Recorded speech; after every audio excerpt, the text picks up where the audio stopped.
அண்ணாமலை முந்திரிக்கொட்டைத்தனமாக இதை விமர்சனம் செய்தது. சம்பவம் நடந்தது 2:34. ஆனால் அந்த வீடியோ அந்த தனியார் தொலைக்காட்சியில் 2:39 அப்லோட் பண்ணாங்க. உடனடியாக அண்ணாமலைக்கு மட்டும் எப்படி அந்த செய்தி தெரியுது. அவர் இரண்டாவது அண்ணன் திருமாவளவன் அவர்களுடைய விஷயத்தை நாம் பார்த்துக்கிட்டு இருக்கோம். சென்னையில் ஒரு இடத்துல ஒரு ஆர்ப்பாட்டம் நடத்துகிறாங்க.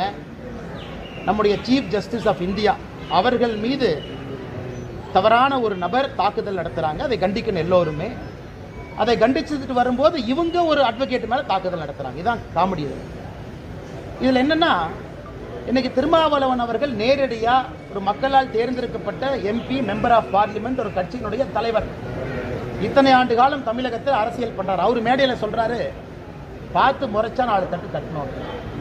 இன்றைக்கி தமிழகத்தில் எப்படி ஆகி போச்சுன்னா, சில அரசியல் கட்சியை சார்ந்தவர்கள், சில தலைவர்கள் மேடையின் மீது ஏறி சும்மா முறைச்சா 4 தட்டு தட்டணும்.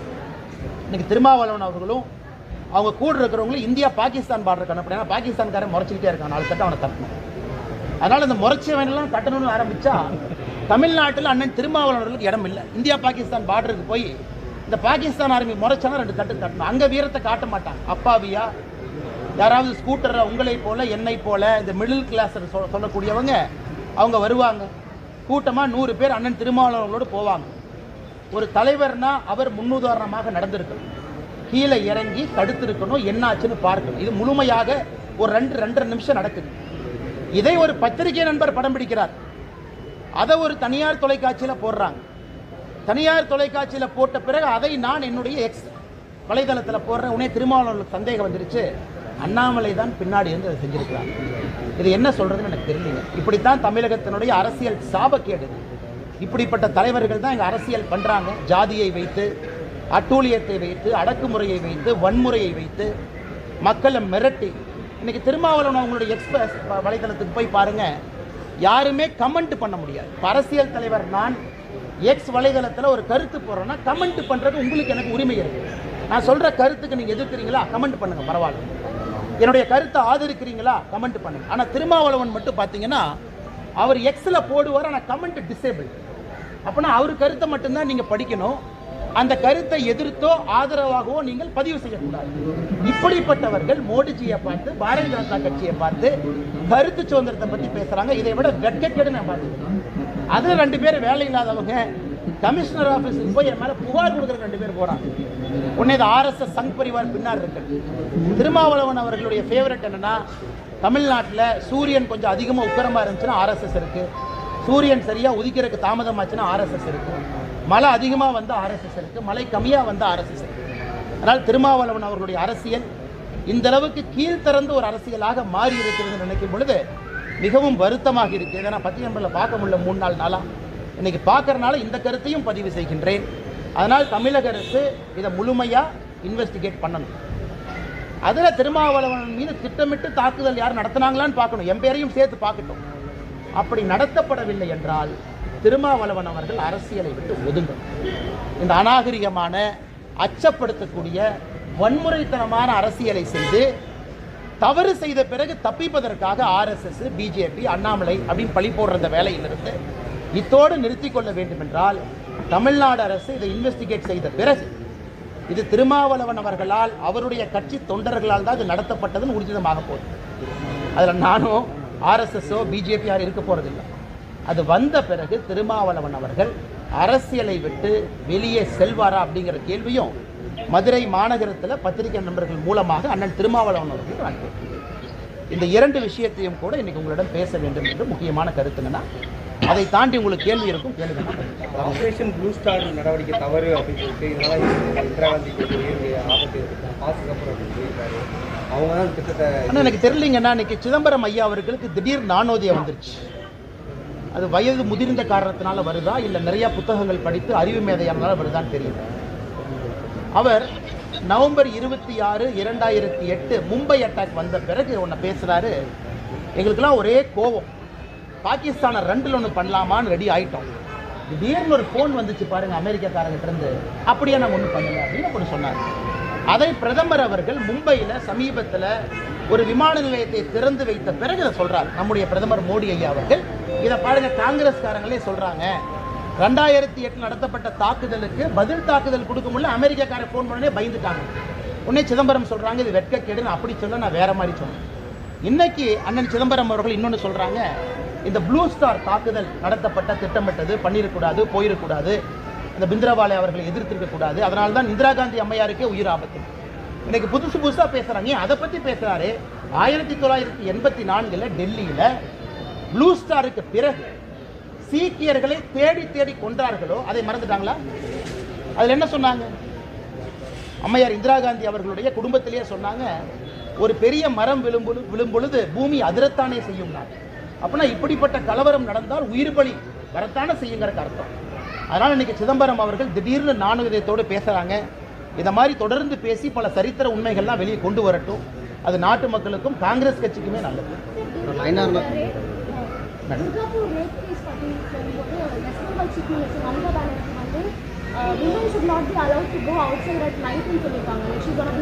மேடம் இதை மட்டும் இங்கிலீஷில் பேசுகிறேன், நான் கேள்வி நீங்கள் கேட்குறீங்க. It is very shameful that the West Bengal Chief Minister, Madam Mamata Banerjee, after the horrific rape of the medical professional, when she was outside, and now she comments people should not go out, people should stay indoors, people should take protection for themselves. What is the point? We are talking of a culture like Bengal, supposedly one of our Bharat's finest culture. Now they couldn't even defend our own sisters and mothers. In the said case, it is a woman when she went out for a dinner and she was raped by the so-called culprits. Now in this case, she couldn't even take a direct stand, take the strictest action possible. Now she is shaming the victim, which is unfortunate, and people of Bengal are watching. I am sure 2026 assembly elections, Madam Mamata Banerjee would be booted out. Till then, people have to put up with this kind of incompetence and bad governance. நாயந்திரம் நடைபயணத்தை தொடங்குறாரு. அதற்கு வாழ்த்துக்கள். அவர் தோளில் இருக்கு அந்த எடப்பாடி பழனிசாமி இறக்கி வச்சுட்டா நடைபயணம் இன்னும் வேகமாக இருக்கணும். டிடிவி தினகரன் அதை பற்றி நான் கருத்து சொல்ல விரும்பலைங்கண்ணா. அதாவது அதிமுக பிரச்சார கூட்டத்தில் தாவேகா கொடி பறக்க விடுறாங்க. கட்சி தொண்டர்களே அவர் வந்து தாவேகா கொடி அடுத்த கட்சி கொடியை பறக்க விடுறாங்க. ஆனால் எனக்கு தெரியல எது உண்மை எது பொய். சில பேர் ஆர்வமாக வரலாம், சில பேர் இன்னொரு கட்சியை சார்ந்தவர்களுக்கு இன்னொரு கட்சியை பிடிக்கலாம், அவங்க 2 கொடியை தூக்கிட்டு வரலாம். இன்றைக்கி தமிழ்நாட்டில் பார்த்தீங்கன்னா சில பேர்த்த பாக்கெட்டை பார்த்தீங்கன்னா 4 கட்சி கார்டு வச்சுருப்பாங்க. ஆனால் நீங்கள் பிஜேபி கார்டு, நீங்கள் ஏடிஎம்கேவா ஏடிஎம்கே கார்டு, நீங்கள் டிஎம்கேவா டிஎம்கே கார்டு, நீங்கள் தாவேக்காவா தாவேக்கா கார்டு, இல்லை சீமான் கார்டு, ஏதோ ஒரு கார்டு. அதனால் எனக்கு தெரியலிங்கன்னா கூட்டத்துக்கு எல்லா தரப்பட்ட மனிதர்களும் வர்றாங்க. இன்றைக்கி ஒரு புது ஃபேஷன் நான் பார்க்குறேன். 2 கட்சிகளையும் சமமாக நான் கொண்டாடுவேன் அப்படின்னு பார்க்குறேன். அதனால் நான் கருத்து சொல்ல விரும்பலைங்க. இது வந்து நல்லது கெட்டது என்பதை தாண்டி கூட்டத்துக்கு மக்கள் வர்றாங்க, பார்க்குறாங்க. அப்படித்தான் பார்க்கணுமே நம்ம தவிர இதை ரொம்ப ஆராய்ஞ்சு போஸ்ட்மார்ட்டம் பண்ணி யார் வந்தாங்க எதுக்கு வந்தாங்கன்னு பார்க்குற அளவுக்கு தேவையில்லைன்னு நினைக்கிறேன். ஏன்னா கூட்டணியை பொறுத்தவரை சம்பந்தப்பட்ட தலைவர்கள் அறிவிக்க போகிறாங்க. தொண்டர்களை எப்போதுமே அறிவிக்க போவது கிடையாது. தொண்டருடைய மனநிலை இருக்கலாம். அதனால் முதலிலிருந்து நான் சொல்லி கொண்டு வருவது, ஒரு கூட்டணி என்றால் ஒருமித்த ஐடியாலஜி, ஒரு கருத்தியல் இருக்கணும், அல்லது ஒரு காமன் கோல் இருக்கணும். இன்னைக்கு தமிழகத்தில் திமுகவை தோற்கடிக்க வேண்டும் என்பது காமன் கோல் தான். அதற்காக சித்தாந்தத்தை தாண்டி சேரலாம் சேரக்கூடாது என்பது எதுவும் இல்லை. காலம் இருக்கிறது, நேரம் இருக்கிறது, பொறுத்திருந்து பார்க்கணும். தேர்தல் ஆணையர்கள் வந்து திருடர்கள் புகுந்து விட்டார்கள் சொல்லி திமுகக்குள்ள திருடர்கள் பூந்து விட்டார்கள் தொடர்ந்து நாங்கள் சொல்றோம். அதுக்கு ஆசா அவர்கள் ஒரு உதாரணம், அவருடைய ஊழல் ஒரு உதாரணம். டிஎம்கே ஃபைல்ஸ் நாங்கள் வெளியிட்டோம். நாளைக்கு சைதாப்பேட்டை கோர்ட்டில் அண்ணன் டிஆர் பாலா அவர்கள் என்பதை தொடர்ந்திருக்கக்கூடிய வழக்கு விசாரணையில் இருக்குது. நாளைக்கு நான் ஆஜராகிறேன். ஆனால் திமுக கூடாரத்திற்குள்ள திருடர்கள் நிறைய புகுந்து விட்டார்கள் கடந்த 40-50 ஆண்டுகள். அதனால தான் இப்படி ஆகிவிட்டதுன்னு சொல்கிறோம். இன்னைக்கு ஆசானன் அவர்கள் இன்னைக்கு எலெக்ஷன் கமிஷனுக்குள்ள திருடர்கள் போயிட்டாங்க, அதனால தான் இப்படி ஆயிடுச்சு. அதனால் இது எப்படி பார்த்துருக்குன்னா, வேலியை பார்த்து ஓனான் சிரிக்கிறதா, ஓனானை பார்த்து வேலி சிரிக்கிறதாங்கிறதா கேள்விங்கன்னா. அதனால் ஆசா அவர்கள் மற்றவங்களுக்கு அறிவுறுத்துவதை விட அவருடைய வாழ்க்கை பயணத்தை, அவருடைய ஊழலை, அவருடைய 2G ஸ்கேமை, அவர் செய்திருக்கக்கூடிய தவறான காரியத்தை கண்ணாடியில் பார்க்கணும். தேவையில்லாமல் எலெக்ஷன் கமிஷன் மீது கல்லெறியக்கூடாது. வாகனம் மோதினதை நிரூபிச்சுட்டா மன்னிப்பு கேட்க ரெடி அப்படின்னு திருமாவளவன் நம்ம அரசியல் விட்டே போகணும்னு சொல்கிறேன். இதில் மன்னிப்பு என்பது 2வது நாள்.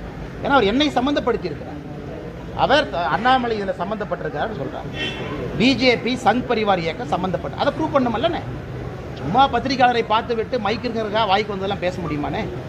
அடிச்சிருக்கிறாரு. அடித்த பிறகு மருத்துவமனையில் இருக்கிறவங்க கீழ்த்தரமாக பேசுகிறாரு. சும்மா ஹார்ட் அட்டாக் வந்த மாதிரி நடிக்கிறார். அது இவர் வேலையா? அது டாக்டர் சொல்லணுமா, அண்ணன் திருமாவளவன் சொல்லணுமா? அவரே மைக்கில் சொல்கிறாரு, முறைச்சி பார்த்தா 2 தட்டு தட்டினேன். அதான் சொன்னால் பாகிஸ்தான் பார்டருக்கு அனுப்புவோம். அங்கே பாகிஸ்தான்காரர் முறைச்சிட்டு இருக்கா 2 தட்டு தட்டு. அங்கே தட்ட மாட்டார், ஏன்னா அவங்க கையில் ஆயுதம் இருக்குது.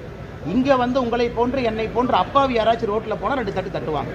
அதனால் திருமாவளவன் அவர்களுடைய அரசியல், குறிப்பாக விஜய் அவர்கள் அரசியல் களத்திற்கு வந்த பிறகு திருமாவளவன் அண்ணனுடைய எண்ண ஓட்டத்தில் ஏதோ பெரிய பிரச்சனை, ரொம்ப குழம்பி போய் கிடக்கிறார். மனசு ஏதோ நினைக்குது, வாய் ஏதோ பேசுது, உடம்பு ஏதோ நினைக்குது, கை ஏதோ நடிக்குது. அதனால் அண்ணன் திருமாவளவன் அவர்கள் உட்கார்ந்து நல்ல ஒரு மெடிடேஷன் பண்ணிட்டு அவர் அரசியல் பாதையை மறுபடியும் தேர்ந்தெடுத்து திரும்ப வந்து அரசியல் செய்யணும். ஏன்னா நான் ஏன் கடுமையாக சொல்கிறேன்னா, தேவையில்லாமல் வம்புக்கு என்ன இழுத்துருக்கிறார். தேவையில்லாமல் என்னுடைய பெயரை கொண்டு, எனக்கு இதான வேலை, திருமாவளவன் எங்கே போகிறாங்க, அவர் கார் எங்கே இருக்குது, பின்னாடி இதான வேறு லைஃப்பில் வேறு வேலையே இல்லை. அதனால் என்னுடைய பதில் என்னென்னா, அண்ணன் திருமாவளவன் அவர்கள் இதை ப்ரூவ் பண்ண முடியலன்னா அரசியல் விட்டு விலகணும். எதற்கு இந்த வன்முறை அரசியலை தமிழ்நாட்டில் எத்தனை காலத்திற்கு வன்முறையை கையில் எடுத்து அரசியல் செய்வார்கள்?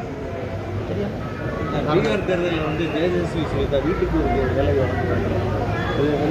அண்ணா, உங்களுக்கு வீட்டுக்கு ஒரு வேலை வழங்குவோம் என்று பீகாரில் இதற்கு முன்பு துணை முதலமைச்சராக இருந்த தேஜஸ்வி யாதவ் இன்னைக்கு ஆர்ஜேடி கட்சியினுடைய தலைவராக இருக்கிறாங்க. இன்னைக்கு பீகாரில் ஒரு வீட்டுக்கு ஒரு வேலை கொடுப்போம்னா, சமீபத்தில் ஒரு எக்கனாமிஸ்ட் ஒருத்தர் கால்குலேட் பண்ணி சொன்னார் பதில். எத்தனை வீடு இருக்குது, எத்தனை அரசு வேலைகள் கொடுத்துருக்குறாங்க, இன்னும் எத்தனை வீடுகளுக்கு கொடுக்கணும்னா இன்னும் 117 வருஷம் ஆகும். 117 வருஷம் கழிச்சு அவர் இருக்க மாட்டார்ல, சும்மா சொல்லிட்டு போக வேண்டியதான். அதனால் இந்த மாதிரி குருட்டுத்தனமான அறிவியல் ஆதாயம் எதுவுமே அடிப்படை இது இல்லாமல் ஆனால் கொடுக்க முடியும். ப்ரையாரிட்டி பண்ணி கொடுக்கலாம். அரசு வேலையில் அடுத்து இதுவரைக்கும் அந்த குடும்பத்தில் அரசு வேலை இல்லாதவர்களுக்கு முன்னுரிமை கொடுப்போம், அது ஏற்றுக்கொள்ளக்கூடிய ஒரு வார்த்தை. நாமளும் தமிழ்நாட்டில் பல இடத்துல சொல்லியிருக்கோம், முன்னுரிமை கொடுப்போம். ஆனால் அடுத்த 5 வருஷத்தில் எல்லா வீட்டுக்கும் ஒரு அரசியல் வேலை கொடுப்போம். எப்படி பாசிபிள் இருக்குது? பீகாரில் இருக்கக்கூடிய எல்லா வீட்டுக்கும் ஒரு அரசியல் வேலை கொடுப்போம்னா இன்னைக்கு பொருளாதார நிபுணர்கள் சொல்லுகின்றார்கள் 117 வருடங்கள் ஆகும் இன்னையிலிருந்து. அதனால் மக்களுக்கு இதிலேயே தெரியும், அவங்களுக்கு தேசிய ஜனநாயக கூட்டணியை ஜெயிக்க முடியாது. அடுத்து நிலாவை கொடுக்குற, சந்திரனை கொடுக்குற, சூரியனை கொடுக்குற இதெல்லாம் சொல்லுவாங்க. இன்னைக்கு பீகாரில் தேசிய ஜனநாயக கூட்டணியுடைய வெற்றி 3ல் 2 பங்கு மெஜாரிட்டியோடு உறுதியாகிவிட்டது. அதை நவம்பர் 14ஆம் தேதி நடக்கக்கூடிய அந்த வாக்கு எண்ணிக்கையில் நம்ம பார்க்கத்தான் போகிறோம். ஜாதி பேரை பற்றி நம்ம பேசணுங்க ஐயா. இன்னைக்கு பத்திரிகை நண்பர்களுக்கு தெரியாது இல்லை, தமிழகத்தில் திராவிட முன்னேற்ற கழகத்தை பொறுத்தவரை 2 வேஷம் போடுறாங்க. ஒரு வேஷம் என்னன்னா, அவர்கள் ஜாதிகளுக்கு எதிரி. இன்னொரு வேஷம் என்னன்னா, ஜாதி கட்சிகளை வைத்து அரசியல். இதான் தமிழ்நாட்டில் திராவிட முன்னேற்ற கழகத்தினுடைய 2 முகமூடியினுடைய விஷயம். இன்னைக்கு அவங்க என்ன சொல்றாங்க, மாதிரி பெயர்கள் அந்த ஜியோல போட்டிருக்கிறாங்க. அதாவது இந்த பெயர்லாம் வைக்காதீங்க, மாதிரி பெயர்கள் வைங்க. அதுல கலைஞர் கருணாநிதி ஐயாவுடைய பெயர் இருக்கு, தவறு இல்லைங்கன்னா முதலமைச்சர் அவர் பேர் இருக்கணும். ஏன் ஐயா டாக்டர் எம்ஜிஆர் ஐயாவுடைய பேர் இல்லை? ஏன் இல்லை? கலைஞர் ஐயாவுடைய பேர் வச்சிருக்கீங்க, எம்ஜிஆர் ஐயா பேர் இல்லை. ஏன் புரட்சி தலைவி அம்மா ஜெயலலிதா அவங்க பேர் இல்லை? எதற்கு முத்துராமலிங்க தேவர் ஐயாவுடைய பெயர் இல்லை? நீங்க தேவர் சமுதாயத்தில் பார்க்குறீங்களா? அது பொதுப்படையான தலைவர், தேசியவாதி. எத்தனையோ தலைவர் பட்டியலின சமுதாயத்தில் நமக்காக பாடுபட்டவர்கள் எத்தனையோ பேர், ரட்டமலை சீனிவாசன் ஐயாவிலிருந்து ஆரம்பித்து MC ராஜா ஐயாவிலிருந்து பல பேருக்கு சொல்லலாம், ஒரு பேரையும் காணாமே. அதனால் உங்களை பொறுத்தவரை அந்த மாதிரி பட்டியலில் உங்களுடைய சித்தாந்தத்தில் திராவிட முன்னேற்ற கழகத்தில் வந்திருக்கக்கூடிய தலைவர்கள் பேரை 10 பேரை டைப் படித்து மற்றவங்கெல்லாம் ஜாதி தலைவர்கள் பேர் வைக்காதீங்க. அதனால் இந்த அரசாணையை உடனடியாக திரும்ப பெற வேண்டும் என்று முதலிருந்து நாங்கள் சொல்கிறோம். அதே நேரத்தில் சில இடத்துல இது வீப்புக்கான வேலை. உதாரணத்துக்கு கோயம்புத்தூர் மேம்பாலம் 10.1 கிலோமீட்டர் இருக்கக்கூடிய மேம்பாலத்திற்கு ஐயா GD நாயுடு அவர்கள் பேர் வச்சிருக்கோம். நாங்கள் வரவேற்கிறோம். அருமையான GD நாயுடு அவர்கள் பேரை சொன்னா தான் எல்லாருக்குமே GD நாயுடுன்னு தெரியும். ஏன்னா அவர் நம்முடைய மிக முக்கியமான ஒரு மனிதர், எடிசன் ஆஃப் இந்தியான்னு சொல்லலாம். கோயம்புத்தூரில் ஒரு மிக மிக முக்கியமான மனிதர். இன்னைக்கு அந்த பாலத்திற்கு சரியான பெயர். அங்கே நாயுடுங்கிற பேர் எப்படி வந்துச்சுன்னு சில பேர் ஆராய்ச்சி பண்ணுறாங்க. கோயம்புத்தூரில் போய் GDன்னு சொன்னால் யாருக்கும் தெரியாது, GD நாயுடு என்று சொன்னால் தான் எல்லாருக்குமே தெரியும். அதனால் எல்லா இடத்திலும் கூட, ஏன்னா திமுக அவங்களுடைய பொய்னால மாட்டிக்கிட்டாங்க. இங்கே பின்னாடி வந்து புனை பெயர் வைக்கக்கூடாது, ஜாதி பேர் வைக்கக்கூடாது அப்படின்னு அவங்க சொல்லி இன்னைக்கு அவங்க மாட்டிக்க முடிக்கிறாங்க. இன்னைக்கு GD நாயுடு அவர்கள் பேரில் நாயுடு என்கின்ற வார்த்தை எடுத்துட்டு வெறும் GDன்னு பாலத்துக்கு பேர் வைக்க முடியுமா? அது GD நாயுடு என்று தான் வைக்கணும். அதனால் எப்பவுமே நம்ம சொல்லுவாங்க, நிறைய தவறுகள் செய்யும் பொழுது ஒரு நாள் அந்த தவறுகள் எல்லாம் தலை மீது விழும். இன்று திராவிட முன்னேற்ற கழகத்தின் மீது அந்த தவறுகள் தலை மீது விழுந்து கொண்டிருக்கிறது. இந்த அரசாணையை உடனடியாக திரும்ப வாபஸ் பெற வேண்டும். அதிமுக கூட்டணியில் வந்து விஜய் வந்து இணைஞ்சிட்டாருன்னா பிஜேபியை கலட்டி விடுறதுக்கு ஒரு முறை கூட யோசிக்க மாட்டார் எடப்பாடி அப்படின்னு டிடிவி அதான் சொன்னேன், அது கருத்து சொல்ல விரும்பலை அப்படின்னா சரியான நேரத்தில் நானும் பேசுகிறேங்கன்னா இன்றைக்கி அது நேரம் கிடையாது. ஏன்னா அந்த கட்சியினுடைய தொண்டராக இருக்கின்றேன். நான் பேசக்கூடிய வார்த்தைகளை அளந்து நான் பேச வேண்டும். பேசுவதற்கான ஒரு வாய்ப்பு கிடைக்கும் மிக விரைவில். அன்னைக்கு என் மனதில் இருக்கிறதே உங்கள் முன்னால் நான் கொட்டுகின்றேன். ஆனால் அன்றைக்கே சொல்லிட்டேன், தண்ணிக்கட்சி ஆரம்பித்தா பத்திரிகை நண்பர்கள் தான் பிள்ளையார் சொல்லிட்டேன். நீங்கள் தான் கிளாப், நாமளும் சினிமா ஸ்டைலில் கிளாப் போட்டு பூஜை போட்டு ஆரம்பிப்பாங்கன்னா அன்றைக்கி கண்டிப்பாக உங்களுக்கு சொல்லாமல் நான் ஆரம்பிக்க மாட்டேன். இலங்கை கடற்படை மீனவர்களை சிறைப்பிடிச்சிருக்கு 2 நாளாக தொடர்ந்து வேலை நிறுத்த போராட்டத்தில். ஆனால் அது ரொம்ப ஒரு துரதிர்ஷ்டவசமான விஷயம். குறிப்பாக இலங்கையினுடைய அதிபர் இன்னைக்கு புதிய அதிபர் வந்த பிறகு இன்னைக்கு நம்முடைய பார்டருக்குள்ளேயே வர்றதுக்கான முயற்சி இலங்கையினுடைய கடற்படை பண்ணுறாங்க. அதனால் ரொம்ப துரதிர்ஷ்டவசமானது. உங்களுக்கு தெரியும், ஒரு முறையும் கூட மத்திய அரசு முழுமையாக இதில் இறங்கி நம்முடைய மீனவர்களை காப்பாற்றி கொண்டு வர்றாங்க. ஆனாலும் இலங்கையினுடைய கடற்படை செய்யக்கூடிய விஷயம் என்பது ஏற்புடையது அல்ல. என்னை கச்சத்தீவை வைத்து அரசியல் செய்வது தமிழ்நாட்டில் யாரும் இல்லைங்க. நான் கச்சத்தீவை வைத்து அரசியல் செய்வது இலங்கை அதிபர் தான். இதுவரைக்கும் எந்த இலங்கை அதிபரும் கச்சத்தீவுக்கு போகல. இவர் மட்டும் போகிறார், 4 பேர்த்த கூட்டிகிட்டு போகிறாரு, பார்க்குறாரு, பேசுகிறாரு. அதனால் ஒரு வெளியுறவு கொள்கையை பற்றி நான் பேசுவது தவறாக போய்விடும். நம்முடைய கட்சி இன்னைக்கு ஆட்சியில் இருக்குது. இருந்தும் இலங்கை கடற்படையினுடைய நடவடிக்கை என்பது கண்டிக்கத்தக்க ஒரு நடவடிக்கை. மத்திய அரசு பார்த்து கொண்டிருக்கின்றார்கள். அதற்கு உடனடியாக என்ன நடவடிக்கை எடுக்கணும் எடுத்துக்கிட்டே இருக்கிறாங்க. அதனால் கொஞ்சம் பொறுத்து இருக்கும். மூலமாக தமிழக அரசுக்கும் இதற்கும் எந்தவித சம்பந்தமும் இல்லை என்பதை போல ஒரு மாய தோற்றத்தை ஏற்படுத்தியிருக்கின்றார்கள். அதை பற்றி உங்களிடம் சில கருத்துக்களை இங்கே தெரிவிக்க வேண்டும். ஏன்னா இது ரொம்ப முக்கியமானது. ஒரு மனிதனுக்கும் அதை பற்றி புரிதல் இருக்குது. நேற்று நம்முடைய மத்திய அரசு drugs controller general of India, அதாவது மருந்தை எல்லாம் கண்காணிக்கக்கூடிய அமைப்பு, அவங்க ஒரு முக்கியமான முடிவெடுத்திருக்கிறாங்க. இந்த மருந்தை நாம் தயாரிக்கும் பொழுது இந்த மருந்து நம்முடைய காஞ்சிபுரத்திலிருந்து போயிருக்கக்கூடிய மருந்து, அதில் டைஎத்திலின் கிளைகால் அப்படிங்கிற ஒரு காம்பனன்ட் கலந்துருக்கு. அதுதான் விஷத்தன்மையை உருவாக்கி இருக்கிறது. அது எப்பொழுதும் கூட ஒரு மருந்து கம்பெனியில் ரா மெட்டீரியல் பொருட்களை வாங்கும் பொழுது பரிசோதிப்பாங்க, மருந்து செய்த பிறகு பரிசோதிக்க மாட்டாங்க. அதனால் இந்த முறை drugs controller general of India இந்தியாவில் தயாரிக்கக்கூடிய ஒரு மருந்துக்கும் கூட இனி இதை பரிசோதிக்க வேண்டும் என்கின்ற ஆணை பிறப்பித்திருக்கின்றார்கள். அதனுடைய பொறுப்பை இந்திய மருந்தியல் ஆணையத்திற்கு நேற்று ஒப்படைச்சிருக்கிறாங்க. எதற்காக நான் அதை சொல்கிறேன்னாங்க, இந்த காஞ்சிபுரத்தில் நம்முடைய தமிழகத்தில் இருக்கக்கூடிய அந்த மருந்து கம்பெனி கிட்டத்தட்ட 300க்கும் மேற்பட்ட குவாலிட்டி வயலேஷனை செஞ்சுருக்கிறாங்க. பல ஆண்டுகளாக நிறைய வயலேஷனை பண்ணியிருக்கிறாங்க. ஆனால் இதை கண்காணிக்க வேண்டிய தமிழகத்தினுடைய ட்ரக் கண்ட்ரோலர், தமிழகத்தினுடைய ட்ரக் இன்ஸ்பெக்டர், அவங்க யாருமே அந்த மருந்து நிறுவனத்திற்கு சென்று அவங்களுடைய மருந்து நிறுவனத்திற்குள்ள பொருட்கள் எப்படி வாங்குறாங்க, எப்படி தயாரிக்கிறாங்க, குவாலிட்டி கண்ட்ரோல் செக்கு, ஆடிட்டிங் எதுவுமே பார்க்கல. இன்னைக்கு 23 குழந்தைகள் இறந்து மத்திய பிரதேசிலிருந்து எஸ்ஐடி சிறப்பு புலனாய்வு குழு தமிழகத்துக்கு வந்த பிறகு இந்த ட்ரக்ஸ் கண்ட்ரோல் எல்லாம் கைது செய்யக்கூடாது என்பதற்காக இவங்க 2 பேர்த்த சஸ்பெண்ட் பண்ணியிருக்காங்க. அதனால் தமிழக அரசு இன்னைக்கு ஒரு நாளும் புது விஷயங்கள் வெளியே வருவதை வைத்து பார்க்கும் பொழுது இதில் தமிழக அரசுக்கு முழு பொறுப்பு இருக்கு. முதலமைச்சர் அதை பற்றி பேசணும். யாரோ முதலமைச்சருக்கு கீழே இருக்கக்கூடிய ஒரு துறை செயலாளர் அதை பற்றி பேசுவது, ஒப்புக்கு சப்பானியாக 2 ட்ரக்ஸ் இன்ஸ்பெக்டரை சஸ்பெண்ட் பண்ணுவது ஏற்றுக்கொள்ள முடியாத காரணம். இன்னைக்கு எப்படி கரூர் துயரத்தை பற்றி இத்தனை பேர் பேசுகிறோம், 41 பேர் இறந்ததை, இந்த துயரத்தை பேசிக்கொண்டே இருக்கின்றோம், பேசணும். மத்திய பிரதேசத்தில் 23 குழந்தைகள் இறந்திருக்கிறாங்க. யாரோ ஒரு தந்தை தாயினுடைய குழந்தைகள், ஆசையாக வளர்த்த குழந்தைகள், குழந்தை பாக்கியமே இல்லாமல் அது ஒரு குழந்தை பிறந்திருக்கு. அதை ஏன் நம்ம பேச மாட்டோம், ஏன் பேச மறுக்கிறோம்? எதற்கு தமிழகத்தினுடைய முதலமைச்சர் உட்பட அமைச்சர்கள் எல்லாம் அதை மூடி மறைக்கிறாங்க? அதனால் நிச்சயமாக தமிழகத்தினுடைய முதலமைச்சர் இதை பற்றி பேசணும், பொறுப்பேற்கணும், அந்த துறையை சுத்தம் பண்ணணும். அந்த ட்ரக்ஸ் கண்ட்ரோலர்லேருந்து அனைவரையும் கூட மேல்மட்டத்திலிருந்து யார் தவறு செய்திருக்கின்றார்களோ நடவடிக்கை எடுக்கணும். அதே நேரத்தில் இன்னொரு அதிர்ச்சியான விஷயத்தையும் உங்கள் முன்னாடி சொல்கிறேன். இந்திய மருந்தியல் ஆணையம், இந்தியன் ஃபார்மகோபியா கமிஷன் ஒரு அமைப்பு இருக்குது. அவங்க இதுவரை நடத்தியிருக்கக்கூடிய பயிற்சி வகுப்புகளில் தமிழகத்தினுடைய ட்ரக்ஸ் கண்ட்ரோலர் யாரும் பங்கேற்கலை. ஒரு குற்றச்சாட்டாகவே சொல்கிறேன், இது நீங்களும் கண்டுபிடிக்கலாம். இந்திய மருந்தியல் ஆணையம் நடத்தக்கூடிய டெல்லியில் ஒரு மாநிலத்தினுடைய ட்ரக்ஸ் கண்ட்ரோலருக்கான பயிற்சி வகுப்புக்கு ஒரு மாநிலத்தினுடைய ட்ரக்ஸ் கண்ட்ரோலர் போகலின்னா எப்படி அவங்களுக்கு தெரியும் இந்த டைஎத்திலின் கிளைகால் இருக்குது, இதெல்லாம் மாற்றிருக்கிறாங்க, இதெல்லாம் நம்ம பார்க்கணும்.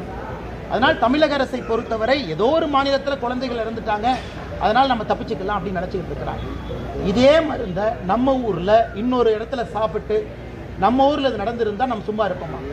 அதனால் பத்திரிகை நண்பர்கள் இது இன்னும் தீர உள்ளே போகணும். நீங்கள் தமிழக அரசை பொறுப்பேற்க வைக்கணும், சுத்தம் செய்யணும் துறையை. இதன் பிறகு இன்னொரு உயிர் இழப்பு நடக்காத அளவுக்கு நம்முடைய நடவடிக்கை இருக்கணும். அதே நேரத்தில் இந்திய மருந்தியல் ஆணையம் நடத்தியிருக்கக்கூடிய பயிற்சி வகுப்புக்கு இந்த ட்ரக்ஸ் கண்ட்ரோலர் ஏன் போகலை அப்படிங்கிறதுக்கான விஷயத்தையும் முதலமைச்சர் அவர்கள் நேரடியாக பதில் சொல்லணும். இது முதல் விஷயம்.